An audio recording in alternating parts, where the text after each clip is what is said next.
Let's go check out Jerome, Arizona with my friend Pamela from Boondock and Beyond. Jerome is a tight little town, so you do have to pay $5 per day for parking. There's kiosks all over the town to pay for it. I recommend getting there early because parking fills up fast. But walking around the town, you can see there's all kinds of cool shops and places to eat. Pam and I went full tourist here. It's really a beautiful town. You do want to bring your camera. But Jerome is built on the side of a mountain, so it's a pretty steep town. And what they've managed to do with the space they have in this town is quite phenomenal. There are so many places to eat in this town, like this saloon with a tin roof. It's just so nostalgic. Everywhere you look, there's quirky little bits and pieces. Like this wishing well sort of place. It's gated off and you overlook it, but it has various toilets and you can see where everyone has thrown their wishes in. And you're trying to aim for the toilet, but it's not an easy hit. I threw it in and missed horribly, and then Pam went for a try as well. Looks like neither of us are getting our wishes today. But the people here are absolutely friendly, so it makes up for it. I said get there early, but don't get there too early because nothing will be open. That's why we had a lot of footage from inside the windows. But the shops here are really unique, all kinds of different things. This is a rock shop, so you know I had to go inside. Just peeking in the window, I was tempted, but I didn't think they were open, and then they opened up the doors. So we get to explore a little bit, and this is actually a pretty impressive rock shop, you guys. I spend a lot of time in Quartzsite, Arizona, so I see all kinds of minerals, but this place was fancy. They just had everything displayed beautifully. Everything was very well labeled, and I could have spent a lot of money in here. It was very difficult to refrain. Look at the beads, all these bracelets, huge geodes, and all kinds of essential oils too. Look at all of them. And then they had this dark room in the back where all this selenite was on display with under neon lights. Shut up and take my money. Well, before I got carried away in there, we just kept going, and look at this dress. Mushrooms. Look at it. It's too bad it's not in my size. Really, when I say that they had a lot of unique shops, I mean it. There's things that I have never seen anywhere else. Maybe if I searched online, I could find it, but it's nothing I would search online for.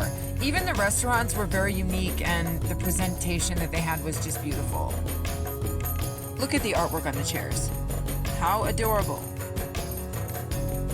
And then we went into this candy shop, which was just opening as we got there. This guy had this wild, awesome shirt on. Let me take a picture of him. Rickledor's Candy and Popcorn Company. Definitely check it out. Look at all the goods in here. I found cactus candy in here. I'm a fat kid at heart, so this was like heaven to me. I found some really awesome acacia honey as well. The next store we saw was more sweet things, I guess you could say. This thrift shop was closed, or I would have gone in and showed you. But even beyond all the shops, there's just all these little gardens between all the houses and buildings. All these blossoms were blooming, bees were flying around. It was quite a sight. And it's all framed by the backdrop of the view you get looking out from each street. Look at that. You're looking towards Sedona. That's actually Cottonwood right there. Now this was spring in Arizona, so usually things are starting to bloom at this time, but because it's such a high elevation, probably have to wait a little bit longer. So we missed a bunch of flowers. I'd love to come back and see everything in full color. Now because this whole town is built on the side of a mountain, everything has staircases to the street below it. Every house has a street hovering above it, and the staircases and patios they've made to express themselves and their space is really unique and just very quirky. It's like they've got a water catchment system for all the winter snow melt.